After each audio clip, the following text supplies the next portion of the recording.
26 जानेवारी 2025 रोजी 12 वाजण्याच्या सुमारास भैरवनाथ मोबाईल शॉपी या दुकानात S T stand road Indira residency apartment Sangli येथे मयत व फिर्यादी हे दुकानात असताना 4 अनोळखी इसमांच्या दुकानात येऊन त्यांच्याकडील मोबाईलला स्क्रीन गार्ड ग्लास लावण्याच्या किमतीच्या यावरून वाद झाला।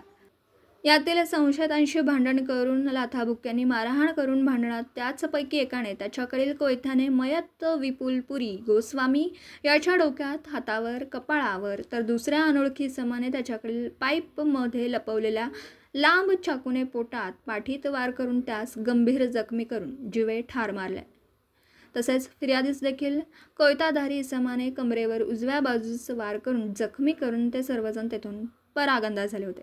सदर गुन्ह्याचं गांभीर्य ओळखून आरोपींचा शोध घेऊन त्यांना तात्काळ अटक करण्याचे आदेश वरिष्ठांनी दिले होते।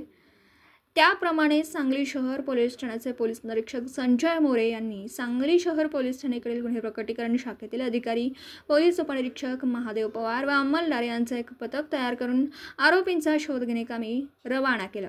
त्यानुसार घटनास्थळावरील CCTV फुटेज तपासून आरोपींचा शोध घेत असताना पथकातील अंमलदार यांना CCTV फुटेज व गोपनीय बातमीदारामार्फत माहिती मिळाली की बायपास रोड नवीन पुलाजवळ सदर गुन्ह्यातील आरोपी हे लपून बसल्यात अशी खात्रीशीर बातमी मिळाली। वरील सर्व पोलीस पथकाने बायपास रोड नवीन पुलाजवळ आरोपींचा शोध घेत असताना ते पोलिसांची चाहूल लागताच पळून जात असताना पथकाने आरोपींचा पाठलाग करून शिताफीने पकडून गुन्ह्याच्या तपासाकामी ताब्यात घेतला।